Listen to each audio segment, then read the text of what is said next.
Est-ce qu'on peut s'élever dans la présence du Seigneur?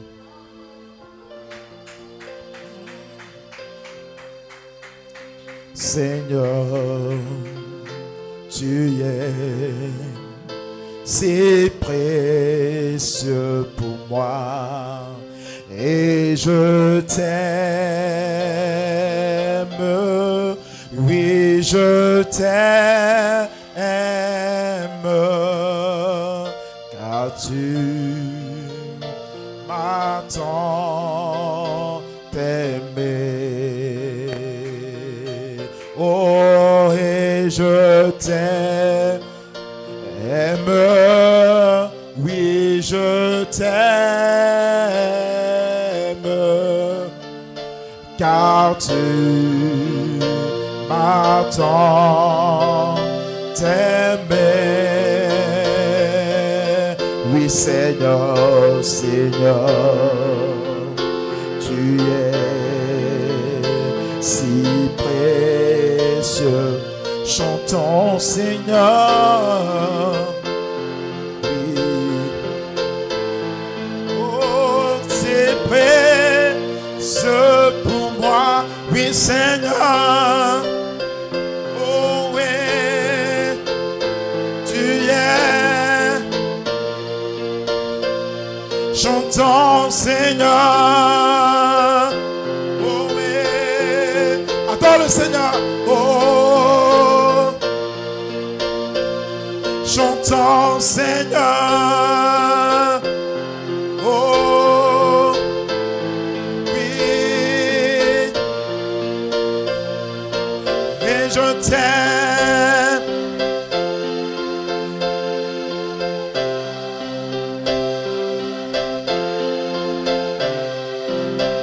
Oh, oui, car tu m'entends.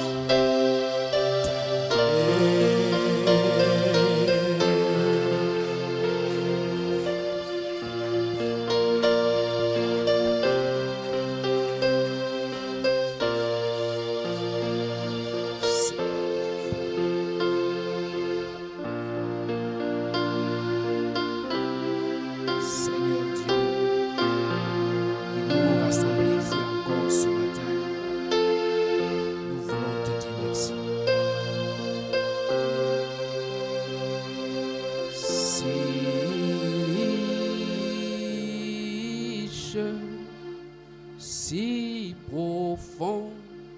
Si profond, insondable,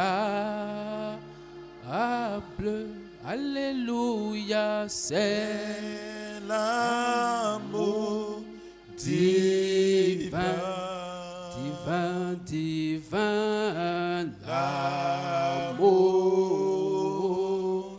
rédempteur.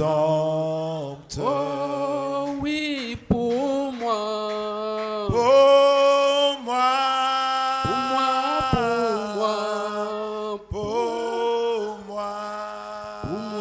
Pour moi, l'indigne sauvé par grâce. Pour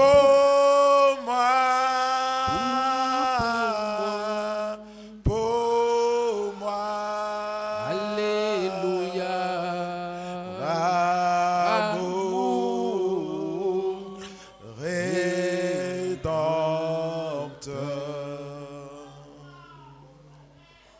comme c'est beau, Oh oui, oh comme c'est doux, de freedom. Alléluia, de l'amour divin, divin, l'amour rédempteur. Oui, pour moi,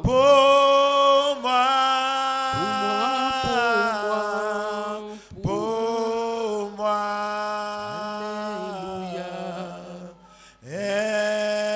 indigne sauvé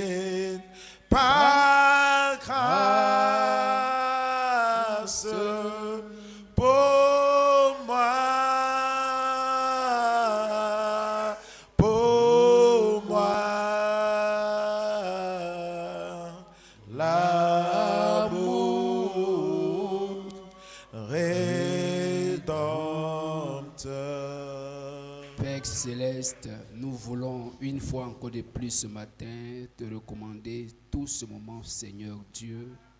Nous sommes dans le temps de la préparation de l'épouse et Seigneur, tu es sur la terre, ô Dieu, par le Saint-Esprit, au travers des ministères, Seigneur, afin d'amener cette œuvre, ô Dieu, Seigneur, à la perfection.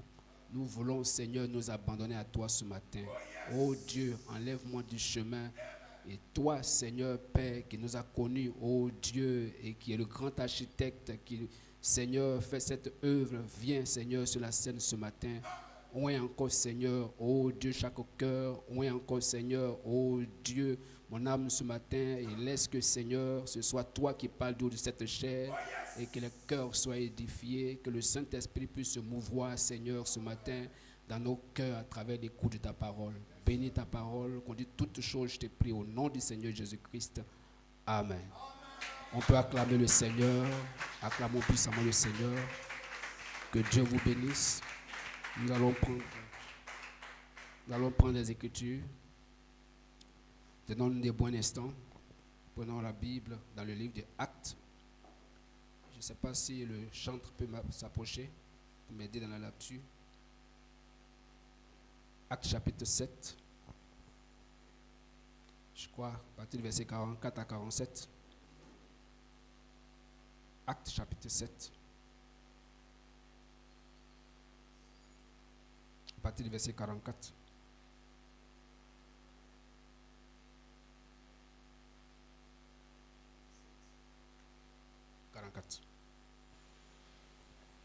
Acte 7, 44. La Bible dit, nos pères avaient au désert le tabernacle du témoignage, comme l'avait ordonné celui qui dit à Moïse de le faire d'après le modèle qu'il avait vu. Et nos pères, l'ayant reçu, l'introduisirent sous la conduite de Josué dans le pays qui était possédé par les nations que Dieu chassa devant eux. Et il resta jusqu'au jour de David. David trouva grâce devant Dieu et demanda de lever une demeure pour le Dieu de Jacob. Et ce fut Salomon qui lui bâtit une maison. Amen. Dieu bénisse sa parole. Pour vous asseoir. Je vais aussi ajouter à cela Apocalypse chapitre 10. Apocalypse chapitre 10, à partir du verset 8. De nouveau, la voix que j'avais entendue venant du ciel m'adressera la parole. Va, me dit-elle, prends le livre ouvert dans la main de l'ange qui se tient debout sur la mer et sur la terre. Je m'approchai donc de l'ange en le priant de me remettre le petit livre. Tiens, me dit-il, mange-le et il te remplira l'estomac d'amertume. Mais dans ta bouche, il sera doux comme le miel. Amen. Que Dieu vous bénisse. Que Dieu vous bénisse. Que Dieu vous bénisse. Que Dieu vous bénisse. Je suis heureux de me retrouver parmi vous ce matin. Amen. Je tiens à dire merci au Seigneur parce que c'est lui qui a permis que je puisse me rendre ici. Ça n'a pas été vraiment facile, mais je tenais à remercier infiniment le pasteur pour cette marque de considération. Amen. Vous savez, votre pasteur, comme je le dis, c'est une boule de feu. Alors, quand il m'a demandé de venir prêcher, je me demandais, mais me tenir à la chair du pasteur Séverin, bon, qu'est-ce que je peux dire? Et mon piège, c'est que je lui avais déjà dit oui que j'allais venir. Donc, les temps passaient, et il faut savoir aussi que de l'autre côté, on a la charge aussi de l'église. Alors, il fallait venir honorer l'invitation. J'ai voulu me dérober, mais je lui avais déjà dit que j'allais venir. Et sincèrement, je tiens à le remercier pour sa patience, parce qu'il a su vraiment être patient avec moi. Parce que c'est depuis le mois de juillet, je crois. Il m'a dit, choisis un dimanche et tu viendras. Tout le mois de juillet est passé. Je n'ai pas pu venir. Et nous sommes entrés en août. Et en août, je n'ai pas pu venir aussi. Mais j'étais invité encore quelque part d'autre. Et en septembre, j'étais là et puis j'ai dit, bon, il faut que je vienne ce dimanche-ci. Alors, on a échangé et je crois que Dieu a permis que je vienne. Je tiens vraiment à le remercier parce qu'il a su être patient. Amen. Et il a su aussi me comprendre. Parfois, ce n'est pas qu'on ne veut pas venir, mais on a une lourde charge. Amen. Mais c'est une nécessité pour le corps de Christ que nous puissions venir là où besoin se fait sentir. Amen. Alors donc, que Dieu bénisse ce pasteur Sévérin. Pour ceux qui me voient la première fois, je suis le frère Didim. Je vous viens d'Adiaké. Je suis pasteur associé au pasteur Emmanuel du côté d'Adiaké. Alors le pasteur, je l'ai connu à Mans, aux conventions de Mans. Et il n'est pas le seul que j'ai connu là-bas.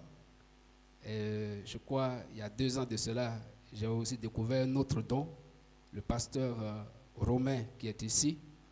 Et comme tout à l'heure, je parlais avec lui, la première fois je l'ai écouté, il nous a apporté, pendant que nous on était dans les nuages, il nous a ramené au fondement simplement et il est parti à partir de quelque chose de simple, mais qui était vraiment touchant. Et ça m'a marqué et ça m'est resté jusqu'à aujourd'hui. Et je crois que aussi l'année passée, il nous a aussi prêché un message où il nous disait que ce message qu'il veut apporter, c'est pour les parfaits. Alors si ce n'est pas un parfait, il ferait mieux maintenant que tu partes. Ce n'est pas pour les bébés, mais c'est pour les parfaits. Amen. Alors je savais que tous ces dons étaient ici. Alors venir n'était pas une chose facile, mais je crois que Dieu a permis qu'on vienne. Alors je vous apporte aussi les salutations de l'Assemblée d'Adiaké. Amen.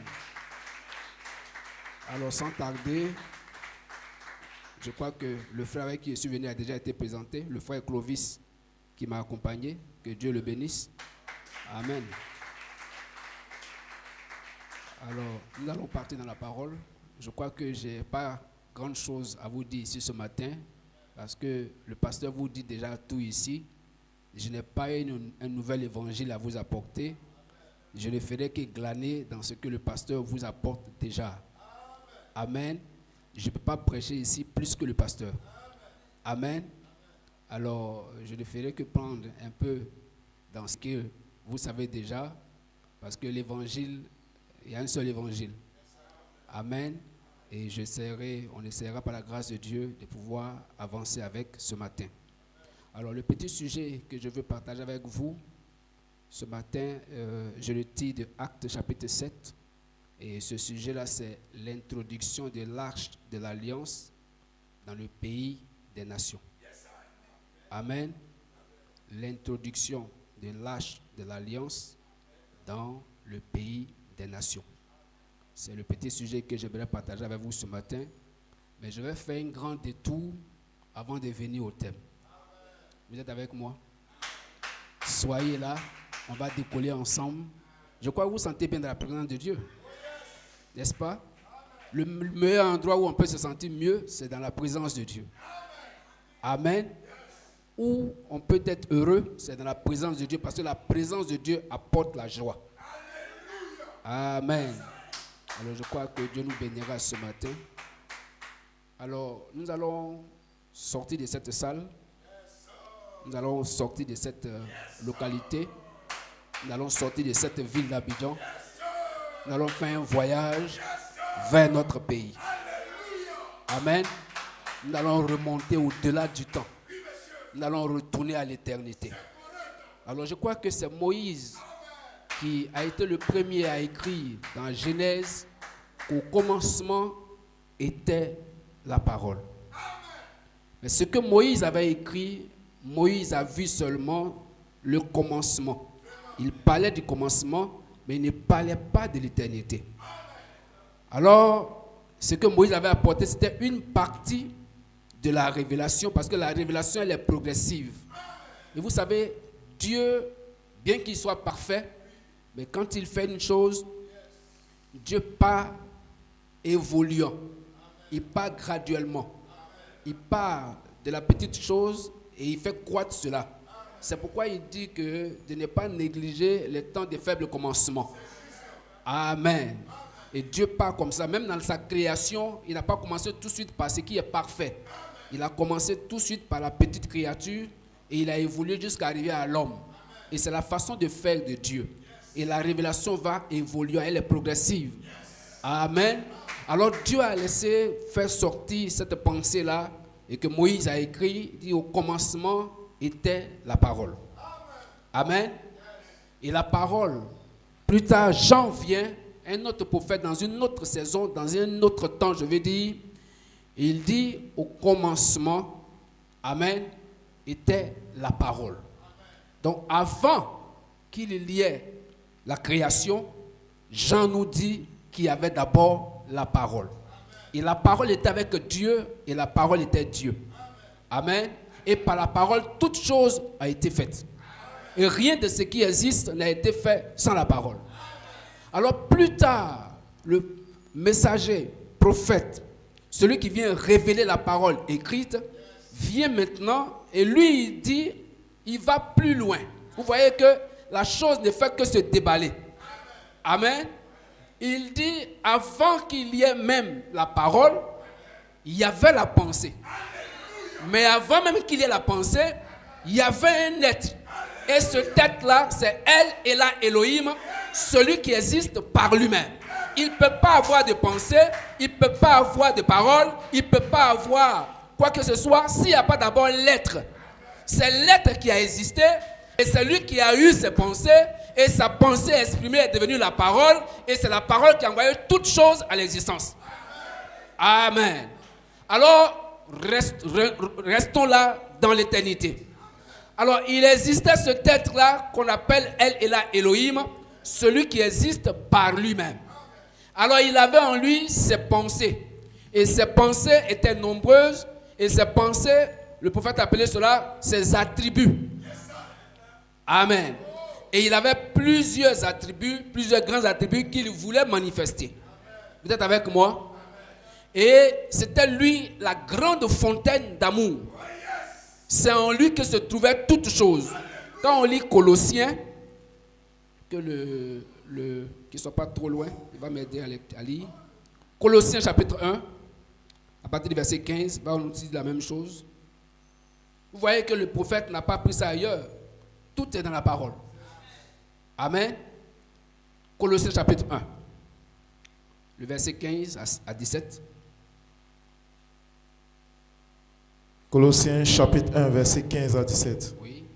Il est l'image du Dieu invisible, le premier-né de toute la création. Oui.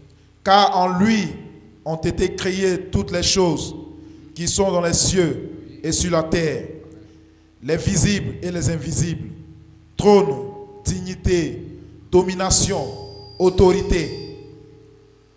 Tout a été créé par lui.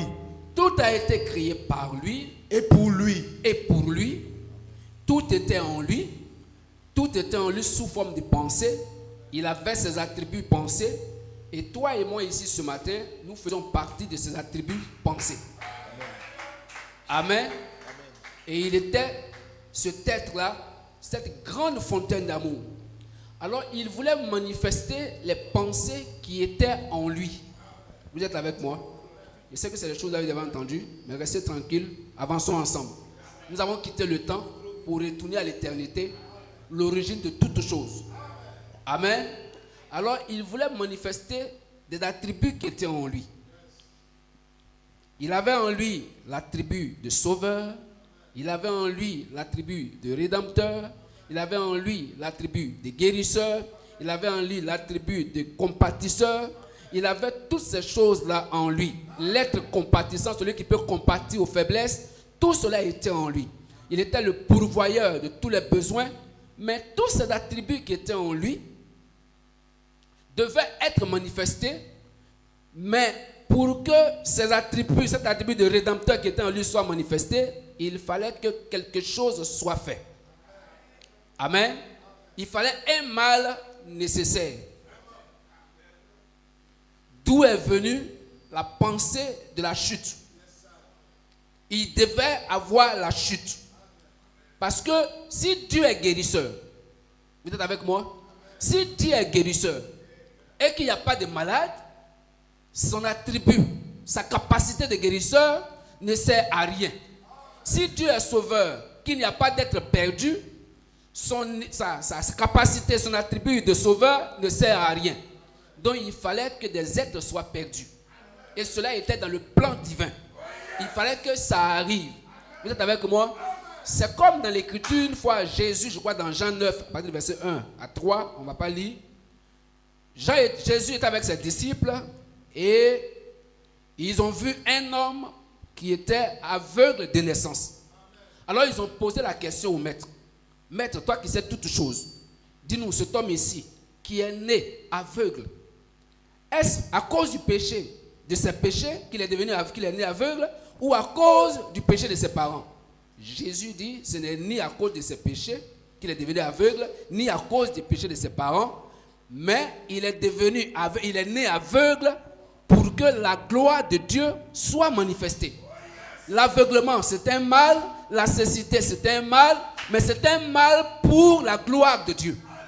Amen. Alors la chute de l'homme, c'était pour que la gloire de Dieu soit manifestée. Il avait en lui, c'est ce que nous appelons la loi du contraste. Il faut que madame en parle quelque part. Approche-toi s'il te plaît, tu vas nous aider. Amen. Nous allons lire là.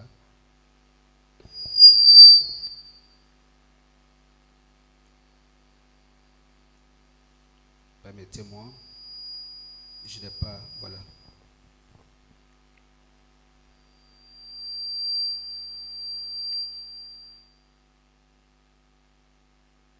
Je suis un peu perdu avec mes notes là, mais on va faire avec. Je crois que ça doit être là.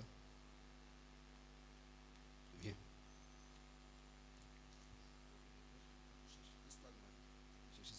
Voilà. Alors, donc, il y avait en lui cette capacité-là. Il devait avoir une chute pour que tous ces attributs qui étaient en lui soient manifestés. Et le prophète a appelé cela la loi du contraste. Amen. Il faut le jour pour qu'on puisse apprécier, la nuit, pardon, pour qu'on puisse mieux apprécier le jour. Il faut être malade ou pour pouvoir mieux apprécier la bonne santé. S'il n'y avait pas la maladie, nous n'allons pas pouvoir mieux apprécier la bonne santé. Pour que nous puissions mieux apprécier la bonne santé, il fallait que nous connaissions ce qu'on appelle la maladie. Et nous ne pouvons pas apprécier une très bonne femme s'il n'y avait pas aussi une mauvaise femme. Pour pouvoir mieux apprécier une bonne femme, il fallait qu'il puisse avoir une mauvaise femme. Alors quand vous comparez, vous pouvez savoir que il est très bon vraiment d'avoir une bonne femme. Et celui qui n'en a pas, qui souffre, peut se dire, tu peux lire? Le frère a trouvé, il va lire quelque chose là, dans l'histoire de ma vie. Vas-y rapidement. L'histoire de ma vie, Oui, paragraphe 2. vas-y. Et je regrette que, vous savez, nous, tout ce grand nombre de choses elles arrivent pendant que nous n'en avons même pas conscience. Et il en est ainsi de toute notre vie, n'est-ce pas? Je descendais dans l'ascenseur il y a un instant et je disais à un homme, j'ai dit, votre travail a ses hauts et ses bas. Il a dit, c'est juste. J'ai dit, eh bien, c'est ce qu'il y a dans toute vie. Et nous, vous savez, nous apprécions les hauts que quand nous avons les bas. Nous apprécions les hauts que quand nous avons les bas. S'il n'y avait pas les bas, on n'allait pas pouvoir apprécier les hauts. Amen. Vas-y. Est-ce juste? Vous rendez-vous compte que nous n'aurions pas de montagne? Oui. S'il n'y avait pas de vallée? On ne pourrait pas apprécier la lumière du soleil s'il n'y avait pas de nuit. On ne pouvait pas apprécier la lumière du soleil s'il n'y avait pas de nuit. Donc pour mieux apprécier le jour, il fallait qu'il y ait la nuit. Amen. Est-ce juste? Et des fois, une personne qui a une très bonne santé ne sait peut-être pas apprécier cela. Et bien souvent, ça nous arrive, nous ne savons pas apprécier la bonne santé que Dieu nous donne. Oui, frère, nous ne savons pas apprécier cela. Parce que la meilleure manière d'apprécier cela, c'est de même être toujours reconnaissant à Dieu du fait que toi, tu es en bonne santé. Parce que le fait que toi, tu sois assis ce matin ici, bien portant, il y en a quelque part qui ont beaucoup de moyens, mais qui cherchent cette bonne santé que tu as, mais qui n'ont pas. Amen. Amen. C'est un trésor que tu as, que lui recherche, que lui n'a pas. Mais Dieu t'accorde cela gratuitement. En retour, tu devrais être toujours reconnaissant à Dieu et prendre cette bonne santé pour adorer Dieu avec. Prendre cette bonne santé pour servir Dieu avec. Amen. Mais nous ne savons pas parfois apprécier les cadeaux que Dieu nous fait. Les grâces que Dieu nous fait, nous accorde. Avance. À moins qu'elle tombe un jour très malade et ne faille mourir, c'est alors qu'elle peut apprécier la bonne santé. C'est ça. Vous devez donc avoir, comment appelle-t-on cela? C'est la loi du contraste. Le prophète je appelle crois. cela la loi du contraste. Du contraste. Avec ça. On va ajouter une autre. Nous sommes en train de baser les fondements pour pouvoir bâtir là-dessus. Un prophète qui rougit. Oui. Et ce soir, nous trouvons donc Israël dans un état de rétrograde. Israël avait ses hauts et ses bas. Israël était le type même de l'église d'aujourd'hui. Des fois, ils étaient sur les toits et la fois suivante, ils se retrouvaient dans la vallée. C'est ce qu'il faut pour nous faire apprécier les bonnes choses. C'est ce qu'on appelle la loi des contrastes. L'homme noir d'Afrique ne savait pas que sa peau était noire avant qu'il n'ait vu David Livingstone. Livingstone, oui. Et il a dit, c'est alors qu'il s'est rendu compte que sa peau était noire. Parce que celle de Livingstone était blanche. C'est un contraste.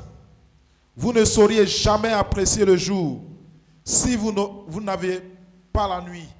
Il a fallu que l'homme noir d'Afrique, ne va pas, voie un homme blanc pour la première fois, qui était, je crois, un explorateur, mais aussi un prédicateur, selon ce qu'on dit. Il a fallu que l'homme noir voie cet homme blanc pour savoir qu'en dehors de sa peau, il y a une autre peau, ou une autre couleur de peau qui existe. Amen. Et avoir la peau noire, c'est une bénédiction de Dieu. Ce n'est pas une malédiction. C'est pourquoi nous devions chérir ce que Dieu nous accorde.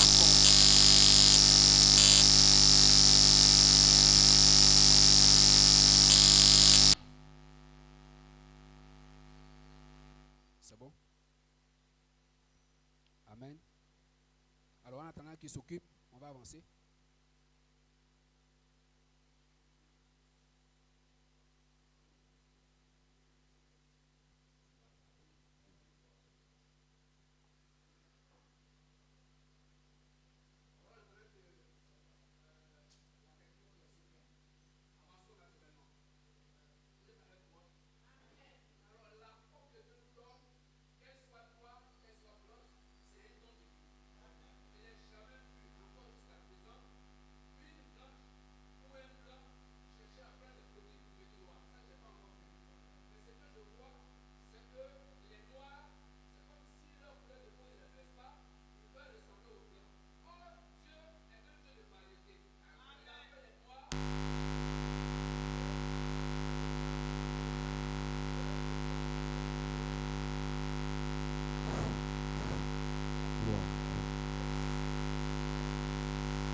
Gloire, gloire à Dieu.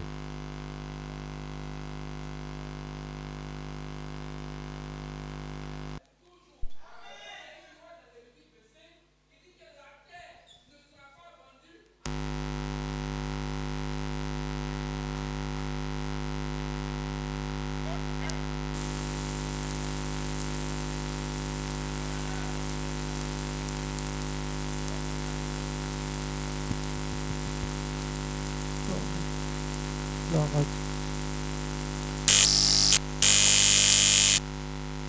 Gloire à Dieu.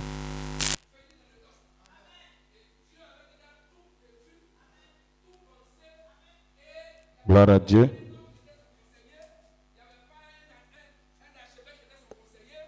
Dieu était lui-même l'architecte de son œuvre. Il était le maître penseur qui avait déjà tout conçu et pris toutes les garanties. C'est pourquoi quand tu t'inquiètes de ce que, est-ce que je serai sauvé, est-ce que je vais aller au ciel, est-ce que Dieu pense à moi, c'est parce que tu es dans une position où je veux dire, tu es limité, c'est pourquoi tu penses comme ça. Mais ce que tu penses là, avant même que tu penses là, Dieu avait pensé ça avant toi. Amen. Avant que tu penses à être rempli du Saint-Esprit, avant que tu penses à ton salut et tout ça, Dieu l'avait déjà pensé avant toi. C'est pourquoi Dieu savait que tu allais penser cela. C'est pourquoi il a permis que, déjà avant que tu viennes au monde, l'agneau a été immolé. L'immolation de l'agneau, c'était la garantie pour toute la race. Amen. L'agneau a été immolé pour toute la race. Pas pour une partie, mais pour toute la race. Donc avant que nous effectuions le voyage, que nous quittions la pensée, que nous venions dans le temps, Dieu avait déjà sécurisé tout. Alors on a quitté l'éternité, nous sommes venus dans le temps, et étant dans le temps, à un moment donné de l'existence de l'homme, la chute est intervenue. Le diable lui-même, qui a occasionné la chute, ne connaissait pas la pensée éternelle de Dieu. C'était un être limité, il était un pion pour amener la chose, le plan de Dieu à son accomplissement. Lui, il pensait avoir gagné toute la race. Mais il y a une chose que le diable avait oublié. Vous savez, Dieu, ce que Dieu a caché, ce que Dieu scelle, ce que Dieu cache, même le diable, dans toute son intelligence, ne pourra jamais découvrir cela. Alors quand nous avons quitté la pensée que nous sommes venus dans la chair et que nous avons chuté, le diable regarde, il nous voit des hommes souillés, des hommes pécheurs, des hommes perdus. C'est ce qu'il pensait et il se réjouissait. Mais Dieu, dans sa grande pensée, avait gardé en nous, au fond, comme un arbre. Suivez une chose naturellement, à un moment donné de la période de l'arbre, à une certaine saison, il arrive que la sève de l'arbre descend dans les racines. Et quand la sève descend dans les racines, les feuilles tombent. Et quand les feuilles tombent, pour certains arbres, tu penseras même que l'arbre est en train de mourir. Mais non, reste tranquille, le Créateur a déjà tout pensé.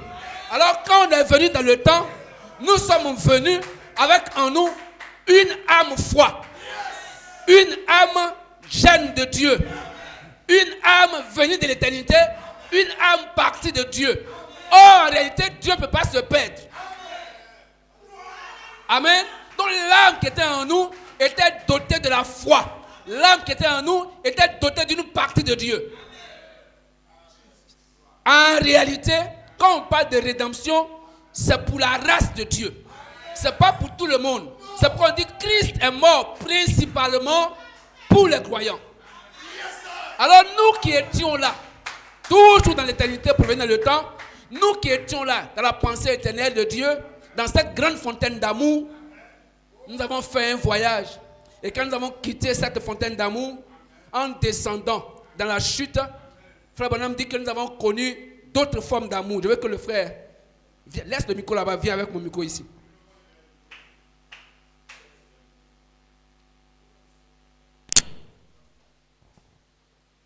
Ah, le pasteur est là? Bon, d'accord. C'est juste hébreu, je sais pas. Ouais, hébreu, non? Voilà. Hébreu chapitre 6. Vas-y avec. J'avais déjà tiré, mais je n'ai pas mis un autre. Une fois, Suivez ça très bien. alors que je franchissais la porte là, Oui. une dame s'est approchée de moi et m'a dit, 15, à partir de 15. Oui, oui. On aille vite. Ah, oui, c'est ça. C'est bon.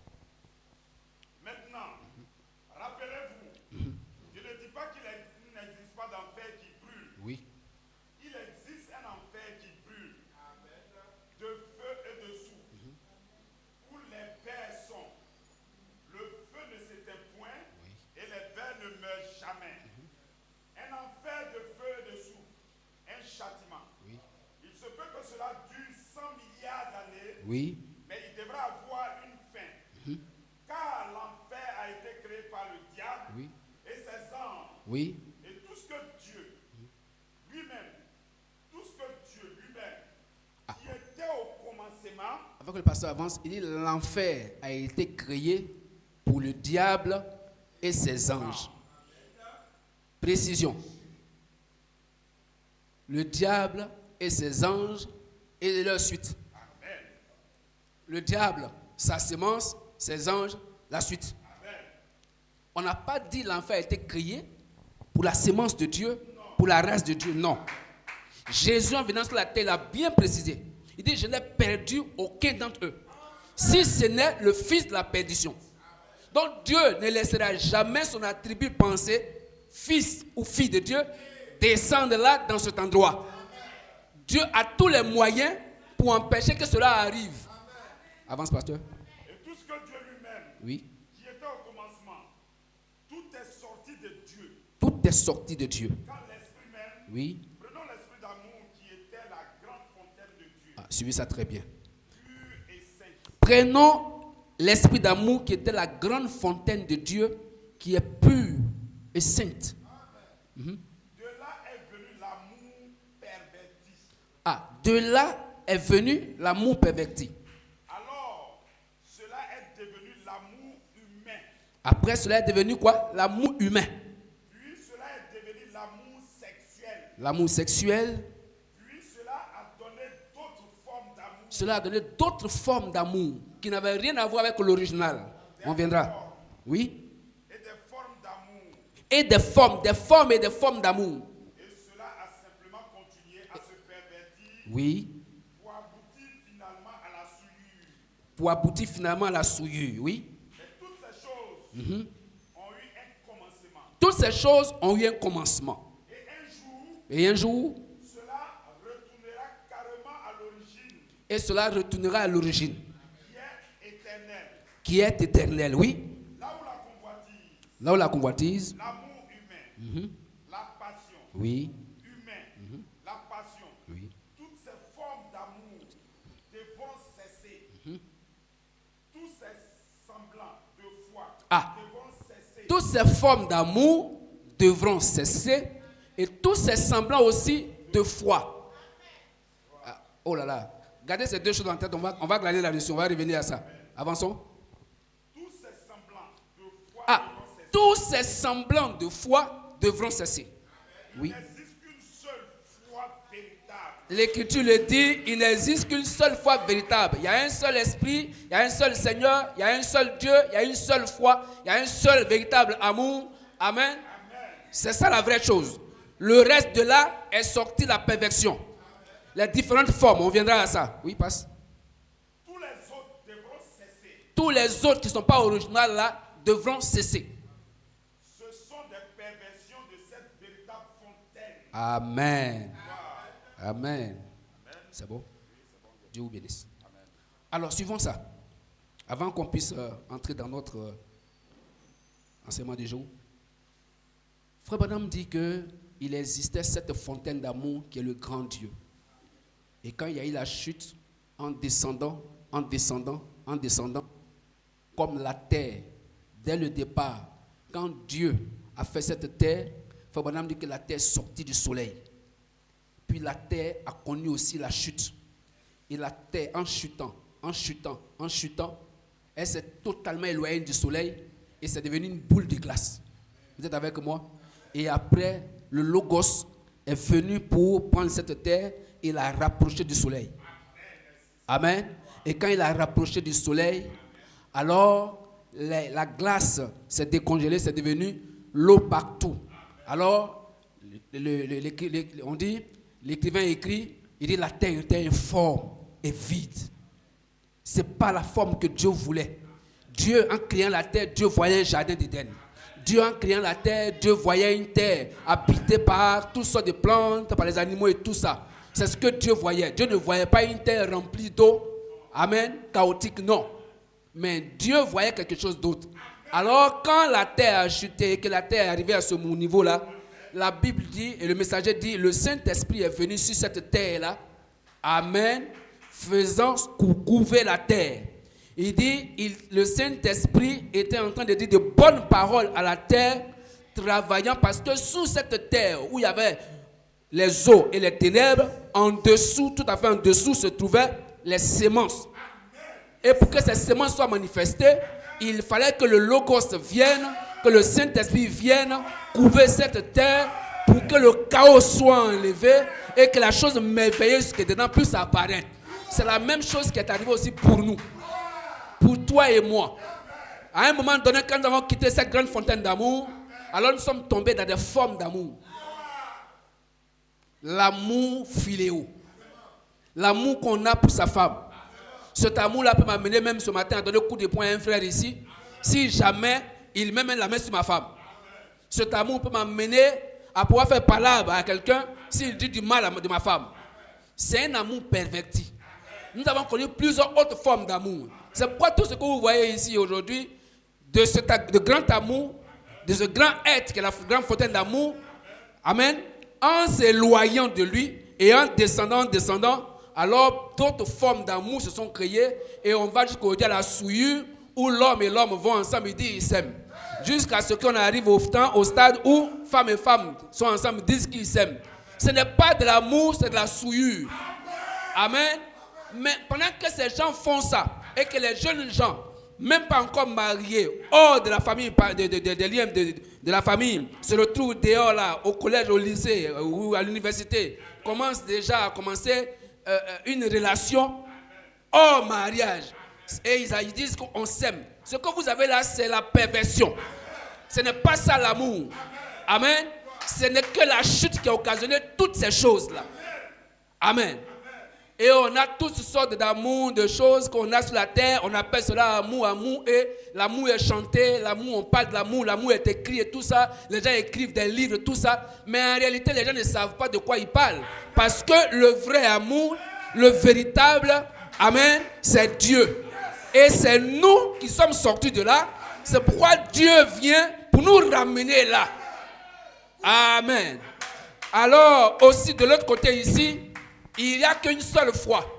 Et Dieu, par la création, en créant, Dieu a créé, quand Dieu a prononcé sa parole, Dieu même croyait en sa propre parole. Et quand nous venons, je vous disais que Dieu nous a accordé cette foi-là. Et Jude dit, au chapitre 1, quand vous descendez, il dit que la foi a été transmise au sein une fois pour toutes. On ne va pas au marché pour chercher la foi. On ne va pas gêner prier dans les forêts pour chercher la foi. La foi est déjà transmise. Qui a transmis la foi? Dieu. Ce qui était en Dieu, Dieu l'a déversé aussi en nous. Alors nous sommes venus avec cette portion-là, qui est la foi, qui a la capacité de croire Dieu. Mais regardez, ici dans la perversion de la foi, vous voyez, quand il y a une chose, il y a sa photocopie, ou bien il y a sa perversion. Vous avez le téléphone dans votre main, on a l'iPhone, on a l'original, mais on peut faire aussi quelque chose qui ressemble à l'iPhone, mais qui n'est qu'un trucage. Alors nous voyons toutes sortes de foi sur la terre. Les scientifiques ont cette sorte de foi. On a les foi baptistes, on a les foi méridionales, on a les foi catholiques, on a les foi méthodistes, et toutes ces sortes de foi opposées à la parole de Dieu. Or, la vraie foi, amen, ne peut pas renier la parole. Parce que la vraie foi est une portion de la parole. La foi, comme la Bible dit, la foi vient de ce qu'on entend. En réalité, ce qu'on entend vient de la parole, n'est-ce pas? La parole vient tout simplement pour réveiller la foi qui était déjà placée là. Quand la parole sort et que l'âme foi l'entend, alors quelque chose se passe là. Exactement comme l'histoire de l'aiglon. Amen. Quand il a entendu la voix de la mère aigle, c'est lui seul, c'est en lui que cette voix a eu un effet. Mais les autres, les canards et tout le reste, cela ne l'a rien fait. Ils n'ont pas été sensibles à cette voix.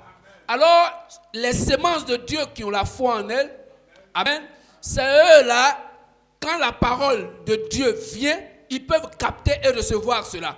Alors, en réalité, quand on dit la foi vient de ce qu'on entend, même le catholique dit oui, la foi vient de ce qu'on entend, mais ta foi est catholique.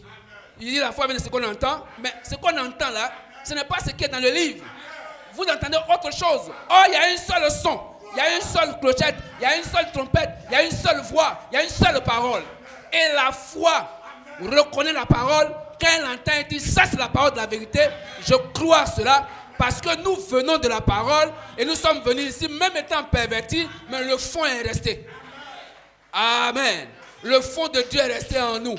Alors il y a toutes sortes de foi sur la terre. Aujourd'hui je vois les gens partout sur Internet. On parle de... Ils écrivent des livres. D'autres même se font beaucoup d'argent. Oh, la pensée positive. Il faut croire ceci, il faut penser ceci, il faut penser cela, ça va arriver. Oui, tout ça c'est bien. C'est pas mauvais. Mais c'est des formes de foi. Comment vous pouvez voir que quelqu'un peut faire marcher des paralytiques, ressusciter même des morts? Amen. Mais quand on arrive à la parole, il ne peut pas croire. Il rejette. C'est une sorte de foi. C'est une forme de foi. Et cela peut faire ces miracles, ces prodiges-là. C'est pourquoi qu'à un moment donné, Jésus a envoyé les disciples. Ils sont allés prêcher l'évangile. Il y a eu des miracles. Il y a eu des démonstrations de prodiges.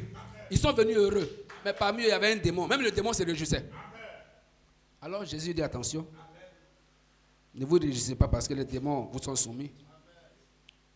Parce que même un démon avait une forme de foi. En croyant au nom de Jésus, il a chassé les démons. Amen. Mais réjouissez-vous parce que vos noms sont écrits dans le livre de vie de l'agneau. Amen. Oh, Judas n'avait pas son nom là-bas. Alors cela perturbe un peu aujourd'hui sur la terre. On a tous sortes de foi. On dit les chrétiens. Mais l'autre, tu vois, lui, il porte pas chaussures, il met son boubou, il se promène. On dit l'autre, il porte un long chapelet comme ça, il va devant la grotte là. Il me dit, c'est toutes sortes de formes de foi. La perversion exprime qu'il y a la réalité. En voyant la perversion, cela doit t'amener à dire, à savoir qu'il y a un vrai qui existe. En écoutant une fausse parole, tu dois savoir qu'il y a l'original qui existe. C'est parce qu'il y a l'original qu'il y a la perversion. Dieu a eu son Éden, Satan a voulu aussi avoir son Éden. Amen. C'est pourquoi quand les gens un temps critiquaient fortement le message en disant que, parlant de certaines choses, non, les étoiles, on parle d'étoiles, on parle de ceci, on parle de cela dans le message et tout ça, et les gens diabolisaient. J'ai dit aux frères, restez tranquilles. Le diable n'a rien créé. Si le diable commence à faire quelque chose, sachez qu'il a copié quelque part. Quand vous voyez chez les pharmaciens le signe qu'ils ont sur le symbole de la pharmacie, le premier être à manifester cela, c'était Dieu. C'est Dieu qui a montré cela à Moïse, et plus tard les scientifiques ont récupéré cela, et c'est le symbole de la pharmacie. Amen. Alors si je viens ici et qu'on parle des étoiles et qu'on dit les semences de Dieu sont des étoiles, je vais dire ah non. Chez les rosicruciens, on dit là-bas aussi qu'ils sont des étoiles. Non, cher ami, le rosicrucien qui parle, il n'a rien inventé, il n'a rien créé. C'est la perversion tout simplement. Amen. Parce que quand Dieu montrait la semence d'Abraham à Abraham, il dit regarde au ciel. Tu vois là-bas dans le ciel. Il dit, tu vois sur la terre? Il dit oui. Il dit, ta semence, tu peux compter les étoiles? Il dit non. Il dit, ta semence sera nombreuse comme ça. Quand plus tard, Job lui-même, Dieu lui parle, il dit, où étais-tu, toi, Job, quand les étoiles du matin poussaient des cris de joie? Amen. Donc, chaque fils de Dieu est une étoile. Et les étoiles n'ont pas les mêmes capacités de lumière. Chaque étoile a sa lumière. Mais ce qui est sûr, l'étoile tire sa lumière du soleil. L'étoile projette une certaine lumière. C'est pourquoi nous n'avons pas envié un frère ou une soeur que Dieu a béni. Dieu, en te faisant, les talents qu'il a placés en toi, c'est ce qui correspondait pour toi. C'est ce qui correspondait pour toi. Si Dieu a donné que l'autre puisse projeter plus de lumière, c'est pour la gloire de Dieu. C'est pourquoi dans le royaume de Dieu, il n'y a pas de jalousie, il n'y a pas de haine. Non. Amen. Alors tout ce que nous connaissons aujourd'hui même, les divisions, les paroles par-ci, en réalité c'est toujours la perversion qui agit simplement en nous. Amen. Parce que c'est Dieu qui est l'auteur de sa propre parole. C'est Dieu lui-même la parole. Et c'est Dieu qui apporte la révélation et c'est Dieu qui éclaire. Amen. Mais pourquoi moi je vais, même parmi les disciples de Jésus, avant qu'on puisse poursuivre, parmi ses disciples, regardez une chose. Quand Pierre, le jour là, comme peut-être de dimanche aujourd'hui, que Pierre a eu la révélation de qui est Jésus, Thomas était aussi là. Thomas ne s'est pas agrippé à la révélation de Pierre. Pierre, tu as eu la révélation pour nous tous. Il a été dit non. Pierre, ce que tu viens de dire là, ce n'est ni la chair, ni le sang qui t'ont révélé cela, c'est mon Père. C'est le Père qui te l'a révélé. Pendant ce temps, Thomas était toujours dans l'église. Thomas a vu tous les miracles. Ce que nous voyons, ce que la Bible dit que Jésus a fait, ça, c'est ce que les écrivains ont écrit, c'est limité. La Bible dit, si on voulait écrire tout ce que Jésus a fait, amen, les livres vont peut-être remplir la terre. On va écrire des livres et des livres et les livres, on n'en finira pas. Donc Jésus en a fait assez, même plus que ce qu'on voit là. Amen. Et Thomas était un disciple de Jésus, a vu tout ça. Mais malgré tout ça, Jésus meurt. On vient dire à Thomas, Jésus est ressuscité. Jésus a prêché la résurrection à l'église. Thomas a dit Amen. Maintenant, on vient dire, Thomas, ce à quoi tu as dit Amen hier là, c'est accompli. Le maître avait parlé, maintenant Jésus est ressuscité. Il dit non, non, non. Moi, je ne peux pas croire ça. Jésus est ressuscité. D'accord, vous avez dit, il est ressuscité, maintenant il est où? Ah, mais Thomas, je me rappelle que ce jour-là, tu étais très heureux quand Jésus a parlé. Il dit oui, mais moi je vais voir pourquoi. Dieu ne s'est pas fâché contre Thomas. Dieu savait que c'est lui qui apporte la révélation de Dieu. Il dit, il y a une écriture qui dit quelque part, il dit, nul ne connaît le Père si ce n'est le Fils, nul ne connaît le Fils si ce n'est le Père, il dit, et celui à qui le Fils veut le révéler. Alors pour Thomas, Jésus ressuscite. Il revient là. Comme ce matin, il apparaît au milieu d'eux. Pendant que tout ça de pensées circulaient, d'autres disent c'est fantôme, d'autres disent oui, il est ressuscité. Et c'était compliqué tout ça dans l'église. Jésus vient et dit, toi, Thomas, viens ici. D'abord, je vais te dire une chose. Heureux sont ceux qui croient sans avoir vu. Parce que la foi n'est pas liée aux yeux. La foi n'est pas liée au sens. La foi n'est pas liée à ce que les oreilles entendent. Non. La foi, c'est un sixième sens. Amen. Tu dois croire, tu devais croire la parole. Et la foi est basée sur la parole. Et j'avais déjà prêché ma résurrection ici. Mais ce n'est pas un problème. Viens. Comme tu dis, tu veux les preuves, touche. C'est ce jour-là que la révélation est tombée dans le cœur de Thomas. Un autre exemple, avant qu'on avance. Abraham lui-même, le père de la foi. Quand on dit Abraham, on dit Sarah. Ce qu'Abraham croyait, c'est ce que Sarah croyait. Mais jusqu'à ce que tout ce temps où ils sont restés, Abraham prêche à Sarah. Dieu nous a promis. Dieu va réaliser. Dieu nous a promis. Dieu va réaliser. Abraham vieillit, Sarah vieillit. On ne voit pas, mais Abraham est persévérant dans la foi. Un jour, parce que, vous voyez, il y a la difficulté pour l'église, pour les croyants. C'est le temps d'attente entre le temps où Dieu a dit la parole et sa réalisation. C'est dans le temps d'attente que les couleurs se montrent. Amen. Or, parfois, Dieu est patient parce que quand ça met du temps, alors la mauvaise semence là se révèle et vous voyez que ça se dévoile sa part. C'est pourquoi, quand Dieu a tardé dans l'accomplissement, vous avez vu que plus tard, même avant même l'accomplissement, Lot est parti. Or, Lot disait, j'étais aussi croyant. Il a commencé la marche, mais il a fini par partir. Alors, Abraham est resté avec Sarah. Sarah était un peu faible dans la foi. Dieu savait cela, mais Dieu devait traiter avec elle. Alors, Dieu est venu ce jour-là pour Abraham, mais aussi pour Sarah. Alors, il est assis avec Abraham, il est en train d'échanger avec Abraham. Et là, derrière, Sarah est dans sa cuisine en train de travailler. Sarah était une bonne femme, amen, toujours à sa place travaillant.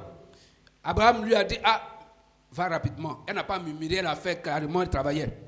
Maintenant, il converse, elle entend là-bas, à cette même date, je viendrai, et puis Sarah, ta femme, sera enceinte. Sarah dit, moi, à cet âge-là, avec tout le temps que j'ai mis dans l'église, là, oui, j'ai totalement vieilli, là, je vais encore tomber enceinte. Elle a commencé à rire dans son cœur. On n'a pas dit qu'elle a ri audiblement, elle a ri dans son cœur.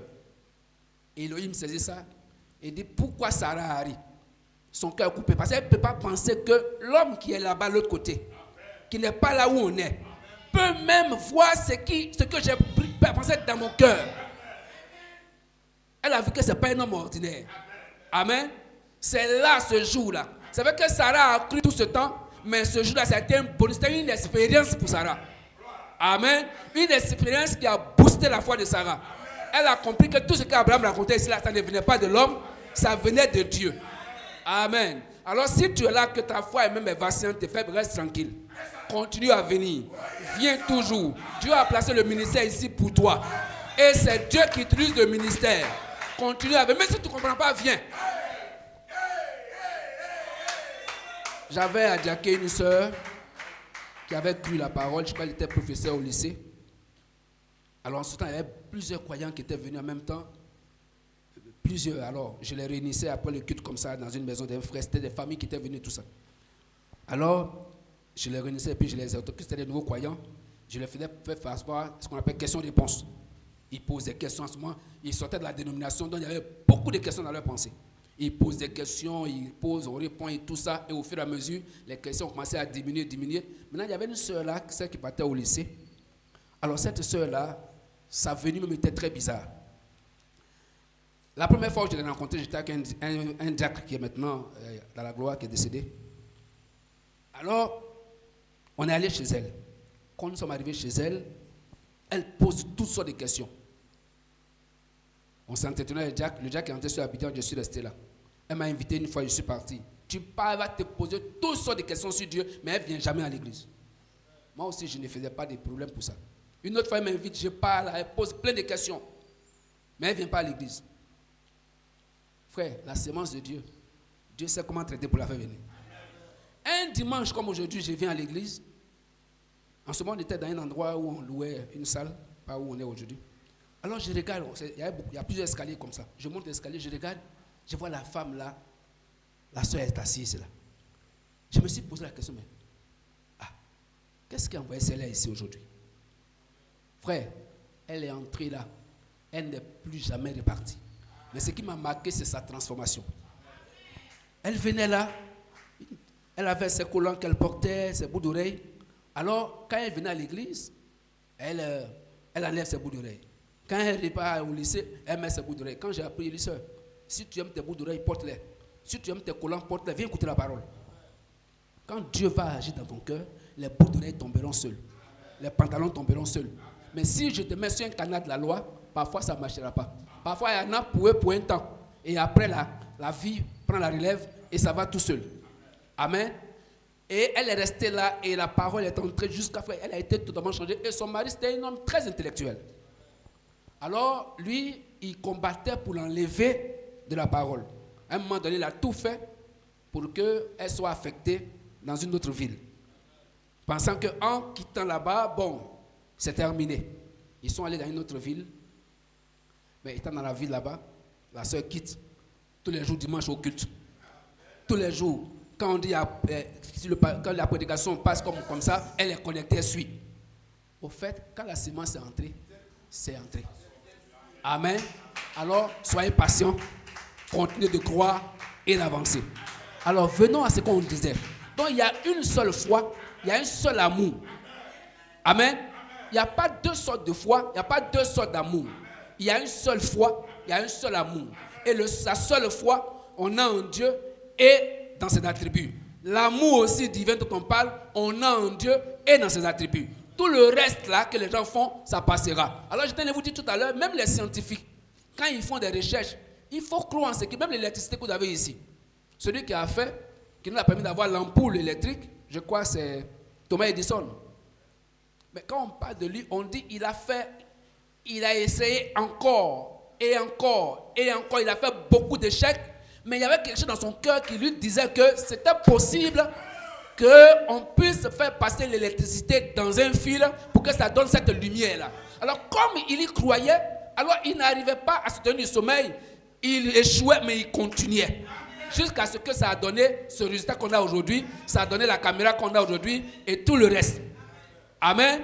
Mais tout ça aussi, c'est des sortes de foi. C'est des formes de foi. Dieu a placé dans ces gens et ça peut être utile. Mais la vraie foi, c'est celle-là qui se trouve, qui a été, comme l'Écriture dit, a été donnée aux saints une fois pour toutes. On n'a pas dit que ça a été donné à tout le monde. On dit la foi a été donnée, je crois, aux saints une fois pour toutes. Amen. En dehors de ça, on a plusieurs sortes de forme, de foi et tout le reste. Vous pensez que quand quelqu'un se lève le matin et qu'à 5 heures ou à 4 heures déjà, le musicien lance le son et il quitte son lit et il part là pour aller prier un Dieu, il met son front par terre, il se lève et tout ça, il fait ça par la foi. C'est une sorte de foi qu'il a, c'est une forme de foi qu'il manifeste. Et tu ne peux pas lui enlever ça.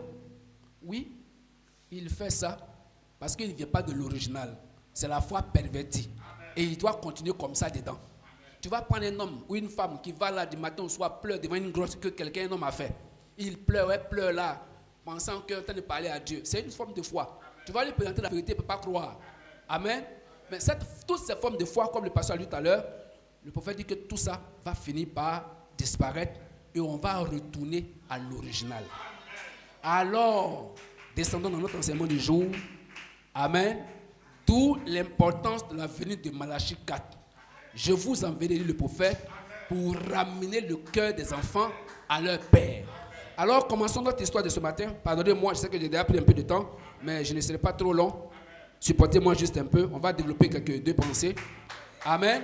Alors, la Bible dit que Israël s'est retrouvé sous Joseph en Égypte. Et plus tard, des années, Joseph décède et Israël se multiplie. 400 ans après, la nouvelle génération qui n'a pas connu Joseph, qui n'a pas connu tous ses Jacob, qui n'a pas connu tous ses pères dans la foi, se retrouve là en Égypte esclave. Et ils ne savaient même pas comment retrouver la route qui mène à la terre promise d'où est venu Jacob. C'est Jacob et ses fils qui ont quitté la terre promise et qui sont descendus en Égypte s'installer. Maintenant, la nouvelle génération, 400 ans après, ne savait même pas comment retourner à cette terre promise, où ça se trouve, comment retrouver cela, ils ne connaissaient pas. Mais ils savaient une chose, c'est que le Dieu de leur père, et cela a été enseigné de génération en génération, que le Dieu de leur père a promis qu'il viendra les libérer. Et au fur et à mesure qu'on approchait à vers l'accomplissement de cette promesse-là, alors la servitude, les choses devenaient encore plus dures, la vie devenait difficile pour eux et plus difficile pour eux. Alors il y avait un couple parmi eux qui criait plus à Dieu, c'était le couple de Amram et Jécobed, les parents de Moïse, afin que Dieu puisse envoyer le libérateur, parce que Dieu leur a promis un libérateur. Amen. Alors Dieu, se souvenant de sa promesse, envoie Moïse pour aller les libérer. Moïse descend là en Égypte. C'est Dieu qui est allé vers eux pour les faire sortir. Vous êtes avec moi? Par eux-mêmes, ils ne pouvaient pas sortir. C'est Dieu, par sa main puissante, qui les a fait sortir. Cette image est exactement l'image, c'est exactement notre histoire, toi et moi. Parfois, nous sommes sortis de ces églises dénominationnelles, religieuses ou dans le monde, du monde et tout ça. Nous, on a pensé que c'était facile. Pour nous, comme on est sortis, c'est facile. Non, frère. L'un des esprits les plus difficiles à combattre, le plus mauvais, c'est l'esprit religieux. Mais comment toi, dans ce siècle, dans cet âge, où la perversion est partout, où il y a toutes sortes de foi, où il y a toutes sortes de choses, comment toi tu as pu reconnaître la lumière de ce jour-là et que tu as pu croire que ce messager prophète a été vraiment envoyé de Dieu? C'est parce que tu étais prédestiné à cela. Amen. Et Dieu les a fait sortir de là et ils ont commencé une marche. Ils sont partis pour aller adorer. Ils sont sortis non seulement pour adorer Dieu, mais pour retourner dans la terre de leur père comme Dieu l'avait promis. Alors ils devaient regarder, ils ne connaissaient plus la route. Celui qui connaissait la route, c'était Dieu. Et Dieu avait un représentant, Moïse. Et Moïse, dans son sacerdoce, il y avait Aaron et tous les autres. Vous êtes là? Alors ils commencent la marche. Ils arrivent au désert. Dieu dit pour l'adoration, afin qu'on puisse l'adorer, Dieu demande à ce qu'on fasse on commence un sacerdoce, qu'on appelle le sacerdoce lévitique, qu'on construise un tabernacle et tout cela. Et dans ce tabernacle-là, il y avait un élément important qui était l'arche de l'alliance. Vous êtes avec moi? Et l'arche-là, partout où il se déplaçait, il devait se déplacer avec l'arche. Et ça a été ainsi sous Moïse. Et l'Écriture nous dit que cela s'est poursuivi sous Josué jusqu'à ce que l'arche soit introduite dans le Canaan qui était habité par les nations. Mais avant d'arriver à ce point, pardonnez-moi, voyons un peu l'importance, quelle était l'importance de cette hache-là en Israël.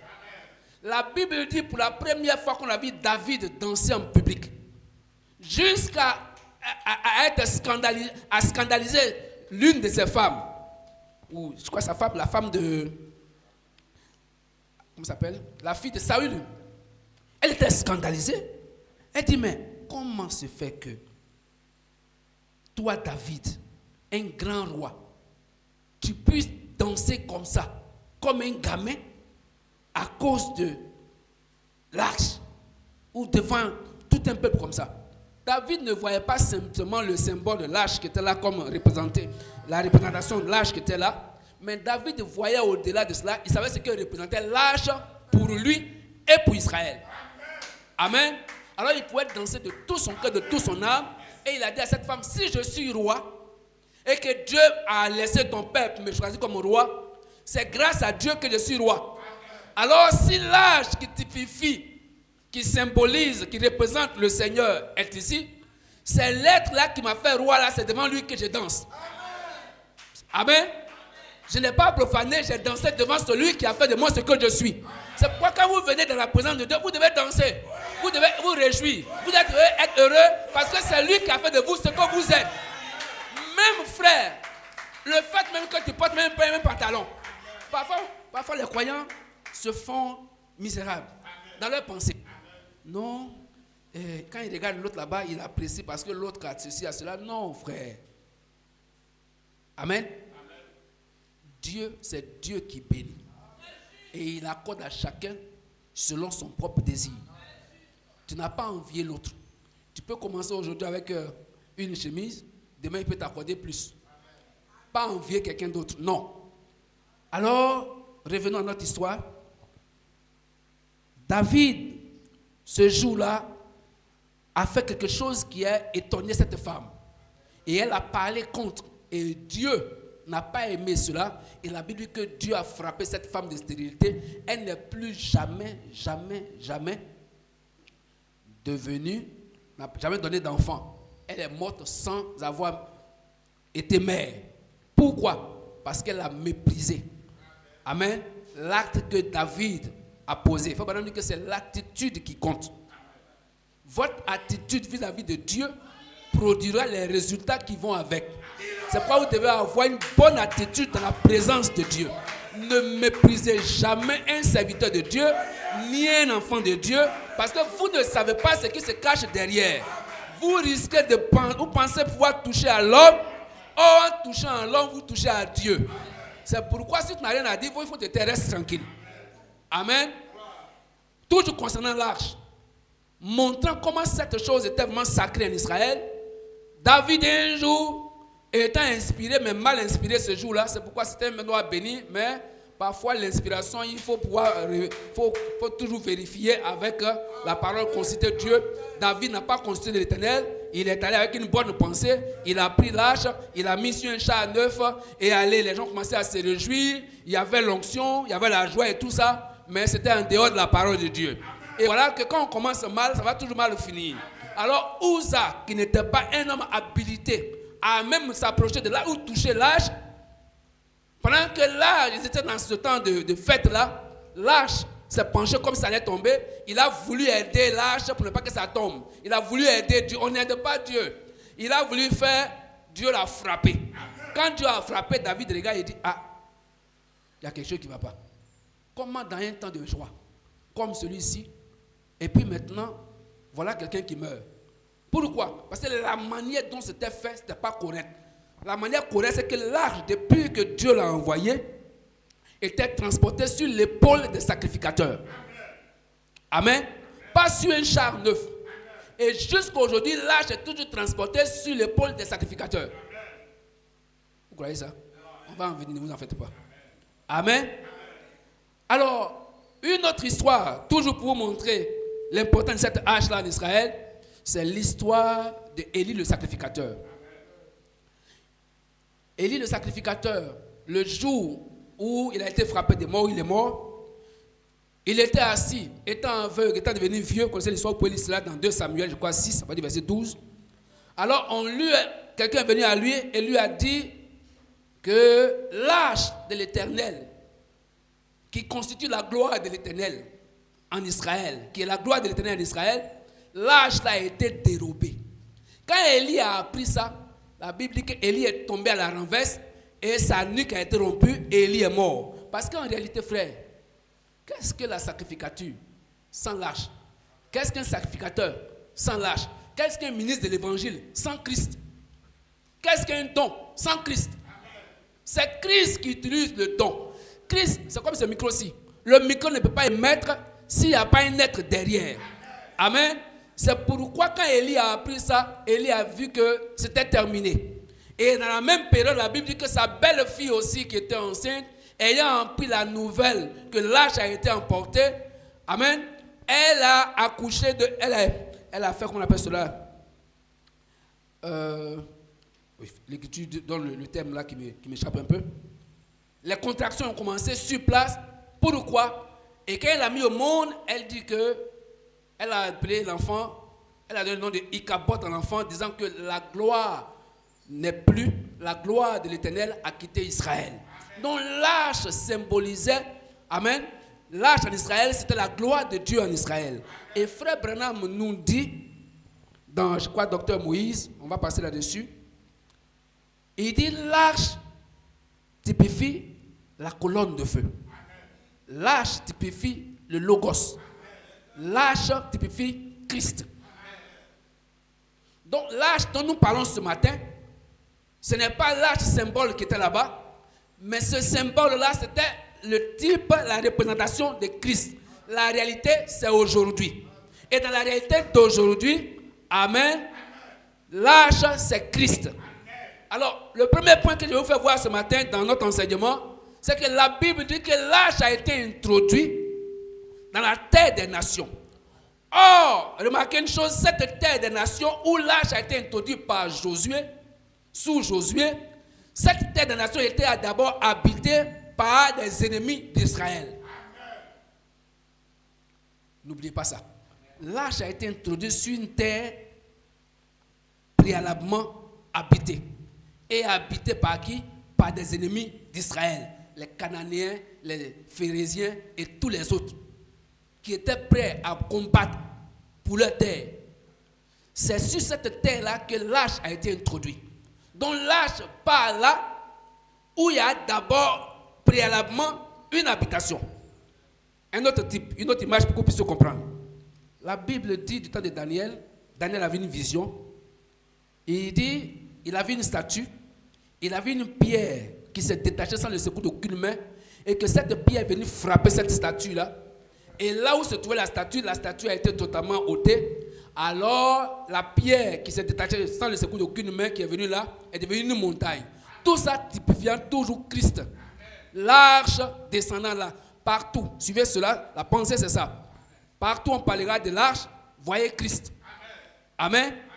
Alors, là où l'arche part, ça doit être, c'était d'abord une terre préalablement occupée. Occupée par des ennemis. Dieu vient, il combat ses ennemis là et il s'installe. C'est clair? Alors, allons voir une terre où l'arche était descendue. Il y avait un homme qui était à Gadara. C'était un fou. C'était une terre de Dieu. C'était une terre appropriée. C'était une terre rachetable. Et l'arche qui était Christ lui-même en personne était en ce temps-là sur la terre. Alors, à un moment donné, il dit à ses disciples, nous allons faire un voyage. L'arche doit descendre quelque part. Je dois atterrir quelque part. Mais là où il devait atterrir, l'homme sur qui il devait atterrir, l'homme dans lequel il devait venir habiter, cet homme-là était habité par des millions ou des milliers de démons. La Bible dit que c'était des légions de démons qui habitaient cet homme-là. Mais quand Christ, l'arche, vient, il ne craint pas. Il ne craint pas l'hostilité, il ne craint pas l'ennemi, parce que c'est lui le puissant combattant, le puissant guerrier. Amen. Alors quand il rentre là, quand il s'est approché de cet homme qui était rempli de légions de démons, vous êtes avec moi? C'est lui l'Éternel. Il fait parler que l'éternité, c'est comme un anneau. Amen. Et quand on est allé à l'école, on nous a appris ceci. Vous êtes avec moi?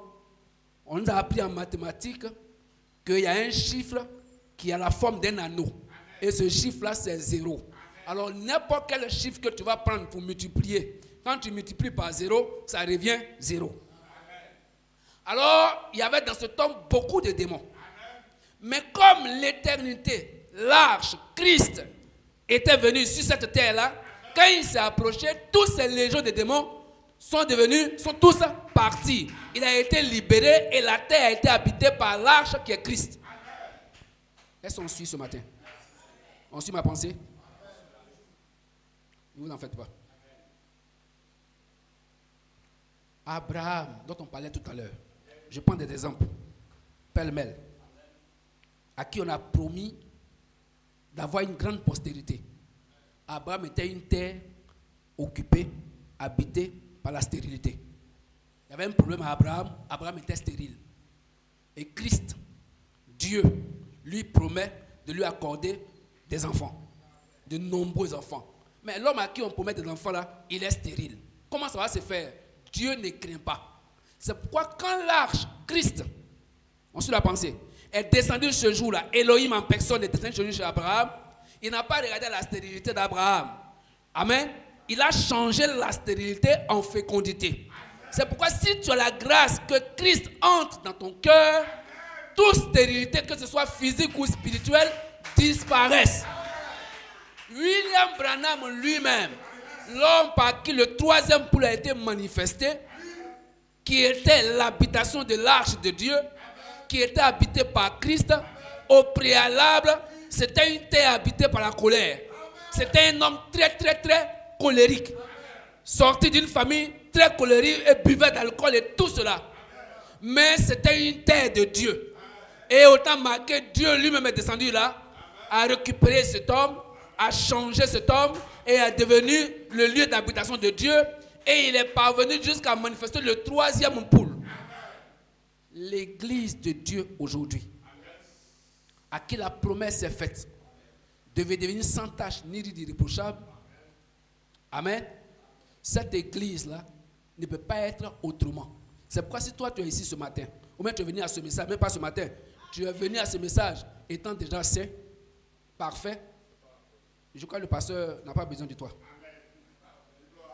Parce que le principe, c'est que l'arche doit venir, descendre sur une terre préalablement habitée. Mais toi, tu es déjà saint, tu es déjà pur. L'arche n'a rien à faire avec toi. C'est pourquoi Jésus, quand il marchait en Israël, il dit aux gens, les pharisiens qui se croyaient purs, nets, sans défaut, ils regardent et ils disent, mais cet homme-là, s'il est toujours en compagnie des publicains, des hommes, des mauvaises vies, des prostituées, tout ça, et puis il dit qu'il est saint. S'il était vraiment pur et saint comme il le dit, mais il ne devait pas avoir ces gens de compagnie-là. Et il se plaignait, il en parlait. Jésus a entendu, Jésus leur dit, ce n'est pas ceux qui sont bien portants qui ont besoin de médecins, mais c'est ceux-là qui sont malades. En d'autres termes, l'arche ne vient pas sur une terre déjà pure, propre, bien. Non. L'arche vient toujours là où ça ne va pas. Là où il y a un problème.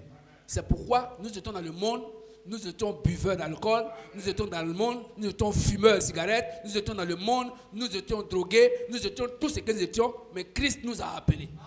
Parce que c'est ce genre de terre-là qui est propice pour l'arche, pour la descente de l'arche.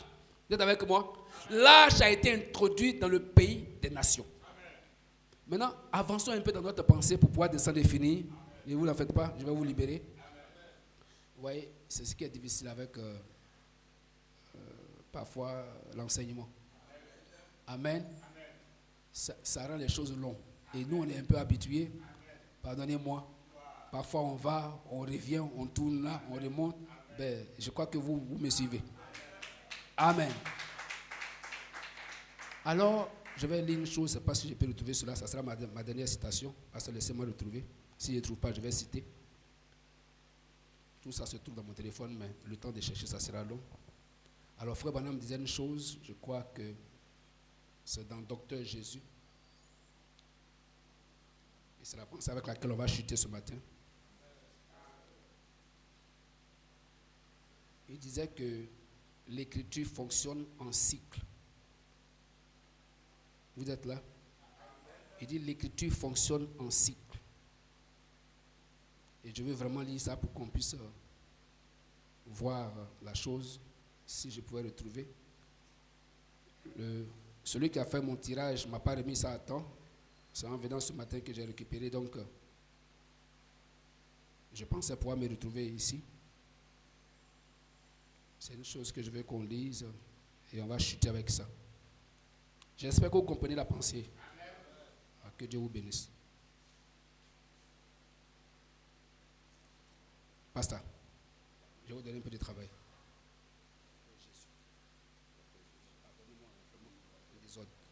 Alors il dit que l'écriture fonctionne en cycle. Et il dit aussi le temps. La nature aussi fonctionne aussi en cycle, par saison. Amen. Vous allez voir que dans la nature, il y a l'été, il y a l'hiver, il y a l'automne et tout le reste. Et quand nous sommes en été, je crois bien, la vie reprend et tout. Mais en hiver, la vie, la nature semble mourir, perdre la vie. Et quand on retourne encore dans une autre saison, c'est que la vie qui était partie revient encore à nouveau. Amen. Vous allez voir aussi que même la femme, naturellement, fonctionne aussi selon un cycle. C'est pourquoi quand Dieu est venu chez Abraham, il dit à l'époque de la vie, Frère Branham interprète cela en disant l'époque de la vie. À la période de la vie, je reviendrai et Sarah aura un fils. Et naturellement, la femme fonctionne selon un cycle. Je crois que les personnes majeures ici me comprennent très bien. Amen. Même l'homme, même dans sa vie. Oui, c'est ça. C'est ça. Le pasteur va redire ça pour nous. La docteur Moïse. Chaque écriture a plusieurs applications. C'est ça. Où elle évolue en cycle. Chaque écriture a plusieurs applications où elle évolue en cycle. Oui. Par exemple, là, dans Saint Matthieu, où il est dit, je crois que c'est cela. J'ai appelé mon fils hors d'Égypte. Oui. Or, cette écriture à laquelle Matthieu se référait concernait effectivement Israël. C'est ça. Et Dieu a dit, j'ai appelé mon fils Israël hors d'Égypte. Voilà. Il avait appelé Israël son fils à sortir. Mais cela s'est aussi appliqué à Jésus. Amen.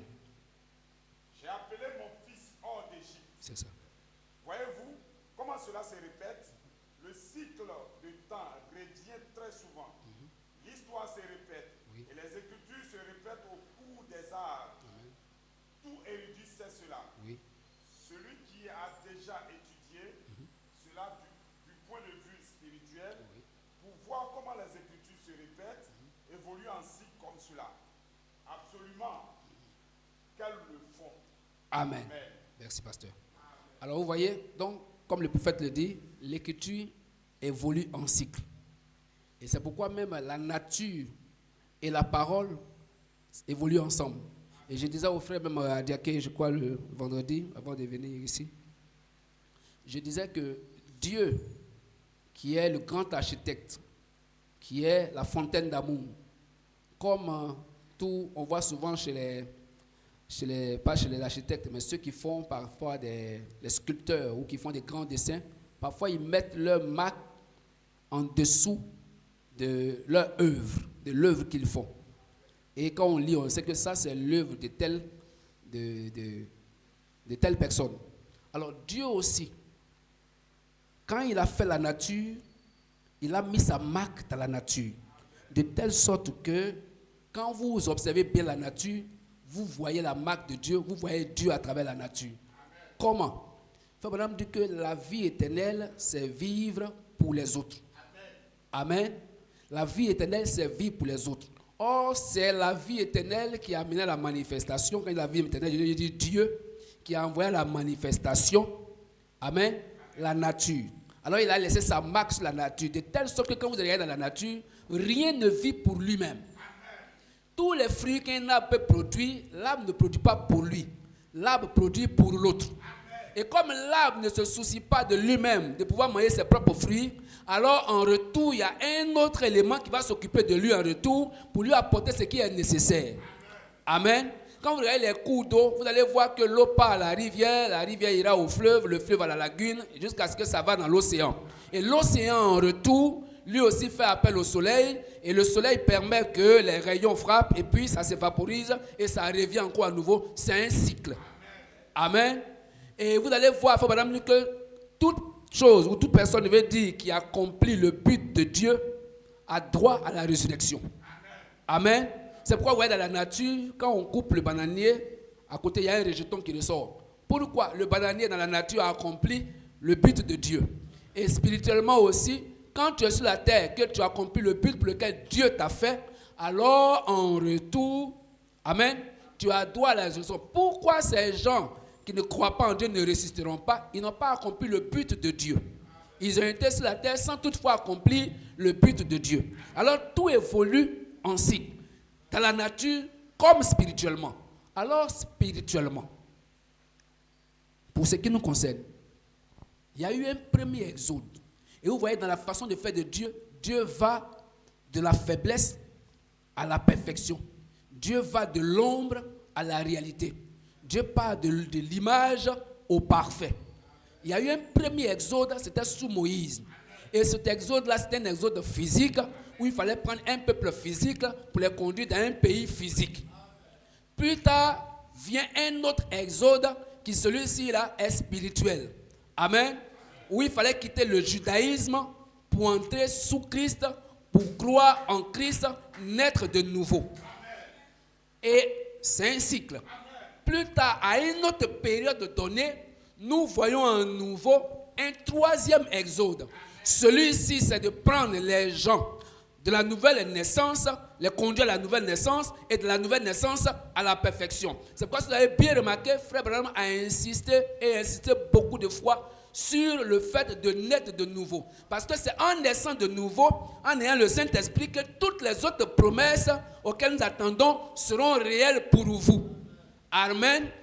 Alors, cet exode-là, quitté d'un point A à un point B, le troisième exode sous Malachie 4. Amen. Alors tout fonctionne en cycle. L'écriture en cycle, la nature en cycle, et Dieu le fait de cette façon jusqu'à accomplir le plan parfait de Dieu. Vous êtes avec moi? En l'an 0,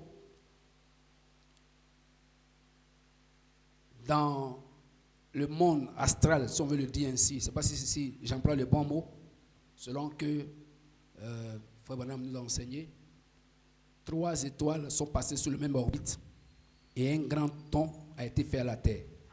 N'est-ce pas? En la personne du Seigneur Jésus-Christ. C'est là la Bible, les 3 mages qui sont venus d'horizons divers, qui représentaient les 3 fils de Noé, des différentes races là, se sont retrouvés et ils sont allés voir l'enfant Jésus. Amen. Et la même chose s'est répétée en 1906. Toujours un cycle. Et quand en 1906, les 3 étoiles sont passées encore sur le même orbite, alors un don a été encore fait à la terre. Tout fonctionne par cycle. N'oubliez pas cela. Et il dit que la nature fonctionne sur le même diapason. Il dit, si vous voyez par exemple dans la nature, le soir, les animaux, les bœufs, tout ça, aller au champ, brouter l'herbe, alors il dit, allez, jetez votre hameçon dans l'eau. Cela, les poissons aussi qui sont dans l'eau vont mordre la maison parce que la nature fonctionne sous le même diapason. Amen. Donc tout est réglé déjà par Dieu de cette façon-là. Alors, s'il y a eu un Josué physique qui a porté une hache physique dans un pays physique, à un moment donné, dans le premier exode, alors dans le troisième exode, il doit avoir de nouveau un Josué qui va, voilà, suivez ça très bien, amen, qui va aussi faire entrer le peuple promis dans la terre promise. Et quand je parle d'un Josué, je vais vous parler du Saint-Esprit. Et qui est, et le Saint-Esprit n'est pas dans les bois. Le Saint-Esprit, ce n'est pas, dans les arbres. Le Saint-Esprit utilise l'homme. Et aujourd'hui, le Saint-Esprit utilise les ministères, comme le pasteur vous l'a présenté ici ce matin, afin de faire quoi? Afin de faire entrer l'arche dans le pays des nations. Cette fois-ci, pas un pays physique, mais des hommes et des femmes appelés, amen, d'horizons divers, en qui Christ, la parole, doit descendre et se faire chair. Alors Jean, dans Apocalypse 17, alors il voit une image. Cette image que Jean a vue devait s'accomplir aujourd'hui, maintenant, en notre temps. Jean a vu l'image, la réalité, c'est toi et moi qui devons vivre cela. C'est par là que nous allons finir ce matin. Jean a vu, l'ange lui a dit, va vers l'ange, va prendre le petit livre ouvert. Le petit livre ouvert, pas le livre fermé. À un moment donné, le livre était fermé. Quand le livre était fermé et qu'il n'y avait personne pour prendre le livre et le révéler, Jean pleura. C'est là que je pose la question aux gens. Nous sommes à la fin. Je pose la question aux gens. Si Jean, avec le Saint-Esprit, parce que le livre était resté fermé, il a pleuré comme un homme perdu. Il a pleuré comme si l'humanité n'avait plus d'espoir. Maintenant, comment vous pouvez avoir assez de courage, vous? Si Jean a pleuré, c'est que le livre là a une grande importance. C'est que le livre là est capital pour l'humanité. Si le livre restait fermé, que les sceaux n'étaient pas brisés et que le contenu n'était pas révélé, l'humanité n'allait pas, la rédemption n'allait pas être parfaite. Amen. L'homme n'allait pas atteindre cette perfection-là. Tout ce qu'il fallait pour nous conduire là se trouvait dans ce livre-là. Maintenant, comment vous faites? Vous vous rassemblez en dehors du livre. L'auteur du livre, celui qui doit venir révéler le livre. Vous dites, vous n'avez pas besoin. On n'a plus besoin des prophètes aujourd'hui. Jean-Baptiste est le dernier prophète. Vous mettez tout de côté et puis vous faites votre religion. Vous voulez arriver où? Est-ce que vous avez bien lu la Bible?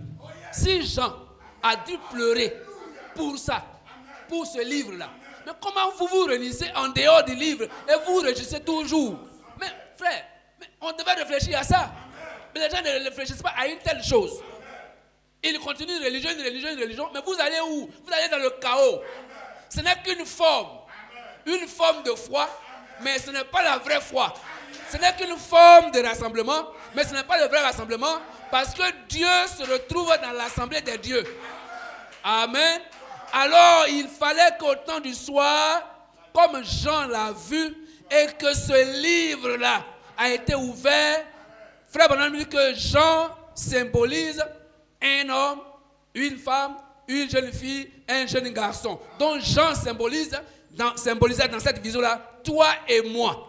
L'ouverture des livres, c'était, frère, la victoire pour nous. C'était comme la descente de l'arche dans le pays, comme David a dansé devant l'arche là. Le fait que le livre était ouvert, Jean a commencé à danser. Alors après on dit à Jean, ne te réjouis pas seulement de ce que le livre a été ouvert, que tu es heureux, mais le livre qui a été ouvert là, il faut le prendre, il faut le manger. Il ne faut pas seulement dire que le livre est ouvert, le livre est ouvert, le livre est ouvert, le livre est ouvert. Non, c'est bien. Le livre est ouvert, c'est bien, mais le livre là doit atterrir quelque part. Le livre doit atterrir où? En toi. Le livre doit atterrir en Jean.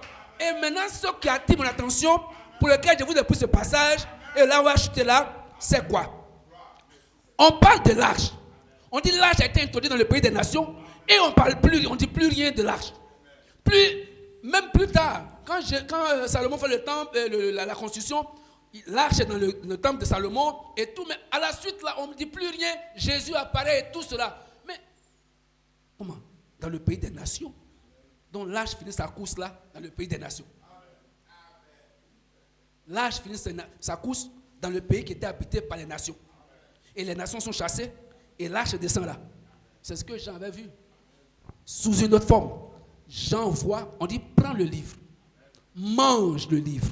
Ne dis pas seulement que le livre est ouvert, le livre est ouvert, le livre est ouvert. Le livre doit descendre en toi. Et la seule manière pour que le livre descende en toi, tu dois manger le livre. Si tu ne manges pas le livre et toi, vous ne ferez pas un. C'est pourquoi si tu ne manges pas la parole, Si tu rejettes la parole, tu négliges la parole, mais frère, tu vas devenir quoi? Toi et le livre ne seraient pas un. Or, Christ, le mystère, c'était quoi? Il dit Christ en vous, l'arche en vous, l'espérance de la gloire. Tu veux la résurrection, tu veux le changement de ton corps, tu veux tout cela, il faut que l'arche, la parole, Christ entre en toi. Il n'y a pas une autre manière pour que ça entre en toi. Pour que ça entre en toi, tu dois manger. C'est pourquoi il faut dire que la parole ajoutée à la parole ajoutée à la parole, c'est ce qui fera l'épouse parole. Oh, je disais aux frères, avant de venir ici, je crois le vendredi, je disais de regarder une chose. Naturellement, pour concevoir un enfant, un être humain, on ne va pas prendre la cellule d'un chat pour venir ajouter la cellule du poulet et la cellule d'un chien et tout ça pour donner l'enfant. Non. Il faut qu'au commencement, il faut qu'au départ, ce soit le germe humain. Et l'ovule, l'œuf qui doit recevoir le germe, ça doit être aussi l'ovule, l'œuf humain. C'est humain et humain qui vont ensemble. Alors aussi l'arche, la parole, le livre révélé, la parole révélée aujourd'hui, doit venir dans un cœur de foi, dans une âme croyante. C'est d'abord toi, une partie de toi est la parole, et la parole viendra s'ajouter à la parole. Si une partie de toi n'est pas la parole ne viendra pas s'ajouter à la parole en toi. Amen. Il faut que ce soit la parole sur la parole. L'arche doit descendre dans le pays des nations. En d'autres termes, dans ton cœur. Pas dans le cœur de quelqu'un d'autre. Ne regarde pas quelqu'un d'autre. Vois-toi toi-même. C'est pourquoi ne manque pas, n'abandonne pas. La Bible dit n'abandonnez pas votre assemblée comme c'est coutume de quelques-uns. Tu dois être là. Quand tu as compris la nécessité, alors jour après jour, tu viens là. Parce qu'une œuvre doit être faite en toi. Une œuvre doit être faite dans ton cœur. Christ, la parole, doit s'incarner en toi. Mais comment? En mangeant la parole, on finit par devenir la parole. Si tu ne manges pas la parole, tu ne deviendras pas la parole. C'est pourquoi chacun de nous, nous avons besoin de cette parole. Pas n'importe quelle parole, la parole révélée. On dit le petit livre ouvert. Pas un Coran, pas une pensée humaine, mais le petit livre ouvert. Prends-le, mange-le. Quand il a mangé, que l'arche est descendue là, dans le sein de Jean, Jean a senti de l'amertume. C'était tout dans la bouche, mais dans le ventre, c'est amer. C'est comme ça. Quand tu écoutes la parole, c'est doux, mais la vie est difficile. La vie est terrible. C'est comme une grossesse. Quand on mange, c'est bien. Mais quand le fruit naît là, alors les difficultés commencent. La femme a du mal à marcher. La démarche change. C'est comme ça. Quand Christ rentre dans ton cœur, alors les maquites ne peuvent plus partir là-bas. Alors tel endroit, tu vois que ça ne marche plus. Qu'est-ce qui se passe? C'est la descente de l'arche. La grossesse est en marche. La personne de Christ a été formée dans ton cœur. C'est de cela qu'on a besoin, frère. C'est pourquoi nous devons rester dans le lieu secret jusqu'à ce que toute cette parole-là s'incarne dans notre cœur par la prédication de la parole. Comment Jésus est venu ici? Qu'est-ce qui a manifesté Jésus? C'était la prophétie des prophètes. Et aujourd'hui, qu'est-ce qui manifeste encore Christ? La prédication des prédicateurs. Il dit qu'on a mangé le livre, on lui a dit prophétise sur plusieurs peuples, sur plusieurs personnes, prophétise sur plusieurs langues, prophétise. Alors quand le pasteur s'est venu à manger, alors lui il vient maintenant pour prophétiser sur vous. Et toi, comme tu as une partie du livre, alors tu dis amen à la prophétie. Quand tu dis amen à la prophétie va s'accomplir en toi. Il dit même si ça tarde, si la prophétie tarde, amen, attends-la, car elle s'accomplira certainement. Ne dis pas, mais pasteur c'est venu, mais tu as prophétisé hier, je n'ai pas encore vu. Non, il n'est pas question de voir les yeux. Il dit attends-la, crois-la. Elle s'accomplira certainement. Car celui qui a parlé, ce n'est pas un homme, c'est Dieu.